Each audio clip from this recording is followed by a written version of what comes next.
أرسلناك إلا رحمة للعالمين۔ السلام علیکم ورحمۃ اللہ وبرکاتہ۔ پیارے نبی محمد صلی اللہ علیہ وآلہ وسلم کی حیات طیبہ کے بارے میں ایک نئی قسط میں خوش آمدید۔ 6 ہجری میں حدیبیہ سے واپسی پر پیارے نبی صلی اللہ علیہ وسلم نے عرب اور غیر عرب بادشاہوں کو اسلام کی دعوت دینے کے لیے پیغامات بھیجنے کا فیصلہ کیا۔ پیارے نبی صلی اللہ علیہ وسلم نے اس خواہش کا اظہار فرمایا تو صحابہ کرام نے مشورہ دیا کہ وہ ان خطوط پر اپنی مہر لگائیں، کیونکہ بادشاہ بغیر مہر والے خطوط کو تسلیم نہیں کرتے تھے۔ چنانچہ نبی کریم صلی اللہ علیہ وسلم نے اسی کے مطابق ایک چاندی کی مہر تیار کروائی جس پر محمد رسول اللہ لکھا تھا۔ مختلف خطوط تھے، بعض علماء کہتے ہیں کہ 25 سے زیادہ خطوط لکھے گئے اور جو رسول کریم صلی اللہ علیہ وسلم نے مختلف حکمرانوں کو بھیجے۔ آپ صلی اللہ علیہ وسلم نے جو پہلا عمرہ خود ادا کیا وہ عمرۃ القضاء تھا، اور پیارے نبی صلی اللہ علیہ وسلم ذوالقعدہ 7 ہجری میں تقریباً 2000 مسلمانوں کے ساتھ مدینہ سے روانہ ہوئے تھے، اور اس قافلے میں مرد، عورتیں اور بچے شامل تھے، اور قربانی کے لیے 60 اونٹ بھی تھے، اور یہ ایک بہت بڑی تعداد تھی۔ اور اس بار انہوں نے احتیاط کے طور پر اپنے تمام ہتھیار اور 100 گھوڑے بھی ساتھ لیے۔ جب قریش نے سنا کہ 2000 مسلح مسلمان آ رہے ہیں تو انہوں نے ایک وفد بھیجا جس کی قیادت مکراز بن حفص کر رہے تھے۔ مکراز وہی شخص تھا جس نے حدیبیہ میں قریش کے وفد کی قیادت کی تھی تاکہ ہتھیاروں کے بارے میں دریافت کرے کہ وہ مکہ نہیں لے جا سکتے تھے۔ اب پیارے نبی صلی اللہ علیہ وسلم معاہدے کے پابند تھے۔ آپ ہتھیاروں کو مکہ تک لائے لیکن انہیں حرم کے باہر چھوڑ دیا جہاں 200 افراد ان کی حفاظت کر رہے تھے، اور پھر 1800 افراد نے طواف کیا کیونکہ 200 لوگ باہر تھے جو کہ اسلحہ کی حفاظت کر رہے تھے۔ تو پھر ان کے بعد 200 افراد جو باقی تھے انہوں نے باری باری طواف کیا، کیونکہ رسول کریم صلی اللہ علیہ وسلم قریش پر بالکل بھروسہ نہیں کر رہے تھے، کیونکہ انہوں نے معاہدہ بھی توڑا اور ہمیشہ وہ جنگ کے لیے تیار رہتے تھے۔ اس لیے آپ صلی اللہ علیہ وسلم اپنے ہتھیار لے کر آئے، لیکن آپ نے اپنا معاہدہ پورا کیا اور کم سے کم صرف تلوار کے ساتھ مکہ میں داخل ہوئے۔ مکہ میں زیادہ تر لوگ جانتے تھے کہ پیارے نبی صلی اللہ علیہ وسلم 7 سال سے مکہ شہر سے دور تھے، اور یہ افواہ پھیل رہی تھی کہ مدینہ میں ایک بیماری پھیل گئی ہے اور بہت سے مسلمان ایون رسول اللہ صلی اللہ علیہ وسلم کی صحت خراب ہے، اس لیے ان کے لیے چلنا بہت مشکل ہے۔ مسلمان کعبہ کے گرد کے علاقے میں بلند آواز میں تلبیہ پڑھتے ہوئے داخل ہوئے، یہ دیکھتے ہوئے کہ نبی کریم صلی اللہ علیہ وسلم اور تمام حاجی، تمام صحابہ جو آئے تھے، ان کی جسمانی حالت کے بارے میں جب انہوں نے خود دیکھا تو ان کو معلوم ہوا کہ یہ تو جھوٹی افواہ تھی۔ نبی کریم صلی اللہ علیہ وسلم نے اس وقت دعا فرمائی، اللہ ہر اس شخص پہ رحم کرے جو انہیں مکہ کے لوگوں کو یہ دکھائے کہ وہ مضبوط ہے۔ آپ صلی اللہ علیہ وسلم نے صحابہ کرام کو ہدایت کی کہ پہلے کعبہ کے گرد 3 چکر تیزی سے ایک ساتھ لگائیں، یعنی کہ 7 چکر ہوتے ہیں جس میں سے پہلے 3 آپ نے بھاگتے ہوئے لگانے۔ تو آپ دیکھتے ہیں کہ جو پہلے 3 چکر ہیں ان کو تیزی سے مکمل کیا جاتا ہے اور اس کو رمل کہتے ہیں، اور اس کے بعد 4 چکر لگائیں اور اسی طرح بیت اللہ کے گرد طواف کرتے ہوئے اپنے 7 چکر مکمل کریں۔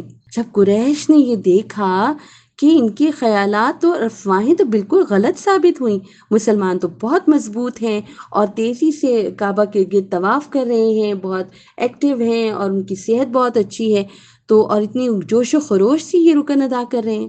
طواف کے بعد پیارے نبی صلی اللہ علیہ وسلم اپنی اونٹنی پر سوار ہوئے اور صفا اور مروہ کی پہاڑیوں کے درمیان 7 چکر یعنی سعی مکمل کی۔ سعی کے بعد پیارے نبی صلی اللہ علیہ وسلم نے رکے اور فرمایا، یہ تمہاری قربانی کے جانور ذبح کرنے کی جگہ ہے، اور سارا مکہ ایسی ہی جگہ ہے۔ چنانچہ وہاں پر پیارے نبی صلی اللہ علیہ وسلم نے بھی اللہ کے نام پر 60 اونٹ قربان کیے اور حج کے مناسک کی تکمیل کے لیے سر منڈوائے۔ جب ظہر کی نماز کا وقت آیا تو پیارے نبی صلی اللہ علیہ وسلم نے بلال رضی اللہ تعالیٰ عنہ کو کعبہ کے اوپر جا کر اذان دینے کو کہا۔ بلال رضی اللہ تعالیٰ عنہ نے بہت پر اعتماد طریقے سے واضح طور پر اذان دی، ان کی خوبصورت آواز مکہ شہر میں گونج اٹھی۔ قریش بلال رضی اللہ تعالیٰ عنہ کو جو پہلے ایک غلام تھے کعبہ پر چڑھتے دیکھ کر بہت پریشان ہوئے، کیونکہ ان کے قبیلوں کے بت اور مجسمے وہاں موجود تھے۔ انہوں نے اسے اپنے لیے بہت توہین آمیز بات سمجھی۔ نبی کریم صلی اللہ علیہ وسلم اور آپ کے صحابہ کرام مکہ میں بہت مختصر وقت کے لیے ٹھہرے۔ یہ وہ شہر تھا جہاں اچھے اور برے تمام واقعات پیش آئے تھے۔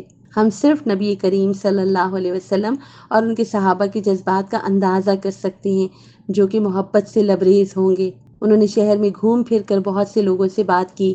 مکہ کے لوگ مسلمانوں کے اتحاد اور اسلام کے مقصد کے لیے ان کی لگن، ان کی سنسیئرٹی پر بہت حیران تھے۔ واپسی کے راستے میں ایک یا دو واقعات بھی پیش آئے، اور ان میں سے ایک یہ تھا کہ نبی کریم صلی اللہ علیہ وسلم کے چچا عباس رضی اللہ تعالیٰ عنہ نے آپ صلی اللہ علیہ وسلم کو اپنی سالی یعنی اپنی بیوی کی چھوٹی بہن میمونہ بنت حارث سے نکاح کرنے کا مشورہ دیا۔ میمونہ رضی اللہ تعالیٰ عنہ بیوہ تھیں اور ایک معزز خاندان سے تعلق رکھتی تھیں۔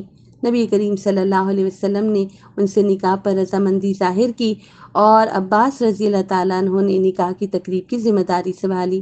چونکہ مسلمان مکہ میں 3 دن کے لیے تھے تو قریش کے رہنماؤں کو خدشہ تھا کہ ان کے لوگوں پر کسی قسم کا اثر ہو سکتا ہے، کہیں وہ بھی اسلام قبول نہ کرنا شروع کر دیں۔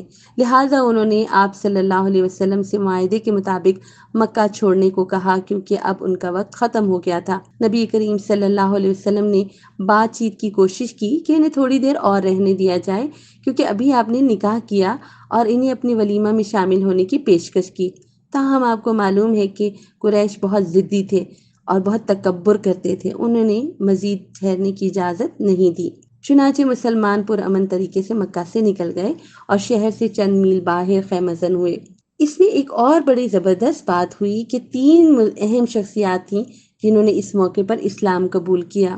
مسلمانوں کے اس کامیاب چھوٹے سے حج نے مکہ کے بہت بڑے قابل ذکر آدمیوں کو متاثر کیا اور انہوں نے اسلام قبول کیا۔ ان میں پہلے تھے عمر بن العاص، ایک سیاست دان جنہوں نے حبشہ ہجرت کرنے والے مسلمانوں کو مکہ واپس بھیجنے کے لیے نجاشی کو قائل کرنے کی کوشش کی تھی۔ اور دوسرے کون تھے؟ خالد بن ولید، قریش کے فوج کے جنرل جنہوں نے احد میں مسلمانوں کے خلاف گھڑ سوار دستے کی قیادت کی تھی۔ وہ مدینہ آئے اور جب انہیں یہ واضح ہو گیا کہ اسلام تو غالب آ گیا ہے اور اتنا اچھا دین ہے، تو وہ بھی مسلمان ہو گئے۔